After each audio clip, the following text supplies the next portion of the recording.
the things that you get in life. You know, Frederick Douglass said, we might not get everything that we fight for, but everything we get, it will be a fight. So, and I love the quote that life is a fight for territory. And once you stop fighting for what you want, what you don't want will automatically take over. I read something by Dr. Norman Cousins. He wrote a book called The Biology of Hope. And he talked about the fact that when something happens to you, you don't deny it, you defy it. That there are people who many times when something happens to them, that they embrace it from a place of fear and it takes them out. And Elsie Robinson said, things may happen to you and things may happen around you, but the most important things are the things that happen in you. And you have to stand up inside yourself and deal with it and handle it.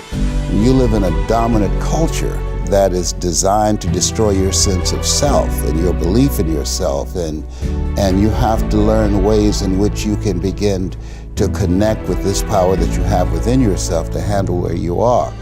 The key is to be constantly in a perpetual process of discovering the truth of who you are and fighting constantly to look for ways in which you can escape the inner conversation, because life is going to beat up on you in so many ways, and many things, they come back. You know, negative thoughts and how you feel about yourself, they don't die.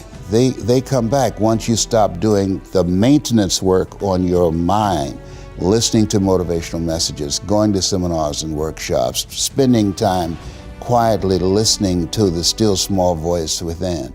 Who am I really? Is this really me? Am I giving my best? Am I just reflecting what's around me? Because all of these various things affect how we show up in life. And so having a strategy to continuously find ourselves reaching higher. Robert Schuller had a book, it's not very popular, but I loved it. It's called Peak to Peak, U-P-E-A-K to P-E-E-K, because you're constantly reaching higher to find out and discover your better self. A gentleman who dramatically transformed my life, I was a junior at Booker T. Washington High School in Miami, Florida, and I went in his class looking for another friend, and he said, go to the board and work this problem out for me. I said, sir, I can't do that. He said, why not? I said, I'm not one of your students. He said, do it anyhow. And the other kids started laughing, saying, he's Leslie, he's DT. And he said, what's DT?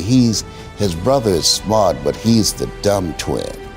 And I said, I am, sir. And he came from behind his desk and he pointed at me and said, don't you ever say that again. Someone's opinion of you does not have to become your reality. And he taught me three things. He said, if you want to become successful in life, young man, he said, number one, you got to change your mindset. He said, you don't get in life what you want, you get in life what you are. Number two, practice OQP, only quality people. You earn within $2,000 to $3,000 of your closest friends. And the third thing he said, develop your communication skills, because once you open your mouth, you tell the world who you are. He said, those are three major things that you want to work on that will liberate you from living in Liberty City, living in poverty in Overtown. It will help to escape out of where you are right now, because I see you watching me and I know you want more. I can see the hunger in your eyes. You get hungry by finding something that's you. I believe that all of us are born unique, but most of us die copies. You got to find out what is it that turns you on, what resonates with you. So the key to that hunger-driven life is a heart-centered life.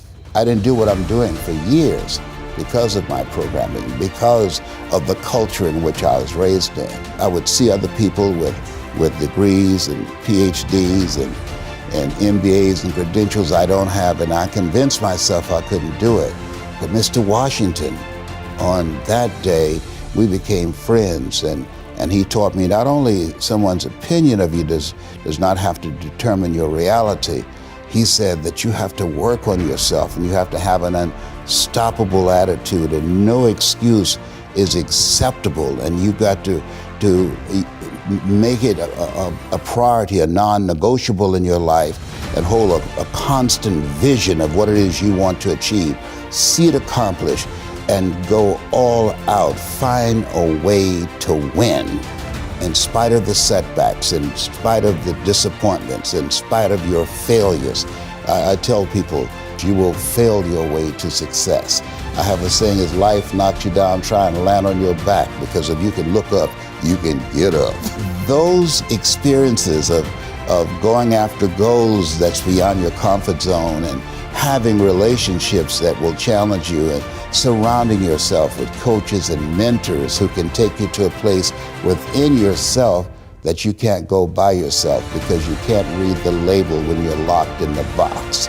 And so those experiences, they challenge you to go to that next level and continue to move forward in your life, doing new and exciting things that eye has not seen, ear has not heard, nor is it in the heart of mankind what God has in store for you when you live a heart-centered life, deciding that you're going to live a life that will outlive you. You're going to live a life that counts, a life that will build a legacy and change the planet. You know, Horace Mann said, we should be ashamed to die until we've made some major contribution to humankind.